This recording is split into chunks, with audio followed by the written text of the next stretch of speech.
Década del 70, días de radio. Un nuevo mensaje suena en la radio.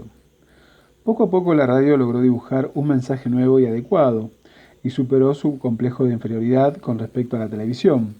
La radio, que hasta entonces evolucionaba con un sentido pleno de entretenimiento, debió repensar en los años 70 su destino a un modelo radial de servicios. La difusión de las radios a transistores como un nuevo medio práctico para las personas y en los automóviles fue crucial y fue en sintonía con su reestructuración para llegar a las audiencias. Los tiempos radiales pasaron a ser repensados al emplear nuevos contenidos de acuerdo a la hora del día, donde convergen el entretenimiento, la música ya no en vivo, la información y el contacto con el público por medio del teléfono. Años difíciles fueron los 70. En el mes de mayo, un grupo comando, cuyo nombre Montoneros, se reconocería tiempo después, secuestra al expresidente Aramburu y en junio, tras reclamar en vano que su proyecto de poder mesiánico necesitaba medio siglo más de desarrollo, otro golpe militar derroca al general Juan Carlos Onganía. En su momento de mayor repercusión profesional, Cacho Fontana se casa con la modelo Liliana Caldini. Carlos Monzón, quien deja nocaut al italiano Benvenuti en Roma, se convierte en el campeón mundial. Un trovador catalán nuevo llamado Joan Manuel Serrat fascina con su repertorio de poetas españoles musicalizados en modernas baladas. 1970, Bodas de Oro. El 27 de octubre de 1970, la radio cumple 50 años de vida y la Asociación de Periodistas de Espectáculos organizó un homenaje y premios a los pioneros, Enrique Susini, César Garrico y Luis Romero Carranza. En los principios de los 70 florecieron nuevas radios como Continental y Radio del Plata, y con ellas figuras radiales. Víctor Sueiro, Julio Lagos, Juan Alberto Mateico, Lalo Mir, como un ferviente escucha de la radio. La llegada de un humilde muchacho de Santa Fe, León Raúl Alberto Gieco, artista musical quien se cruzó con Gustavo Santaolalla en la radio. En un año de quiebre económico, las radios atraviesan grandes crisis. No se genera producción y ya no se escuchaba música en vivo, sino en disco. Año 1971. La aparición de la lectura de los diarios a primera hora del día. Julio Lagos es recordado por su gran calma y buena dicción. Año 1971. La radio bajo control estatal tenía prohibido nombrar a Perón. Los locutores que informaban eran sancionados si no cumplían con las normativas. Año 1972. Bajo un acuerdo nacional con el presidente Lanusse en el poder, se prepara la frustrada vuelta de Perón al país.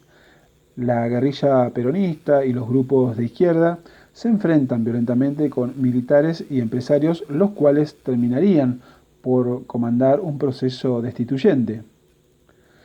Año 1972 se recuerda un trágico incendio en el edificio de Maipú 555, construido y ambientado para el funcionamiento radial.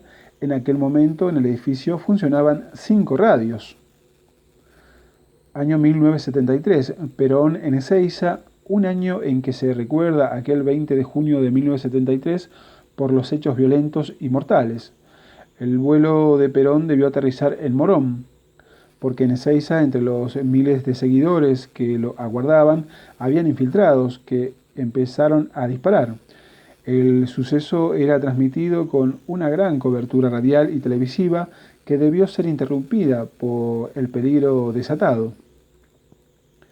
Año 1973, Cacho Fontana hace una pausa con su vida profesional por cuestiones de salud y en ese mismo año Héctor Larrea trasladó su programa Rapidísimo a Radio Rivadavia, en donde ocupó las tardes. Año 1974. La muerte de Perón el 1 de julio de 1974. María Estela Martínez responde a Perón como esposa y vicepresidenta de la Nación a los 78 años en el primer año de su tercera presidencia. Las radios participaban del duelo por más de una semana con silencios sonoros y transmisiones en cadena. Año 1974. Una resolución obligaba a las radios administradas por el Estado Nacional a pasar un 75% de música nacional. Año 1974. Un programa que se destacó por años en la noche radial, Las Siete Lunas de Crandall, por Radio Continental, conducido primero por Betty Elizalde y luego por Nora Perlé, auspiciado por un perfume de hombre tanto en radio como en las contratapas de las revistas. Año 1975. La radio en coma.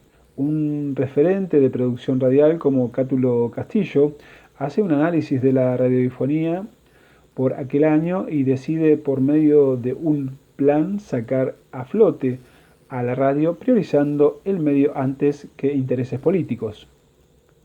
Año 1975. La periodista Magdalena Ruiz Guiñazú recuerda por aquellos años que quienes no demostraban ser afines al gobierno podían llegar a sufrir represalias personales y profesionales.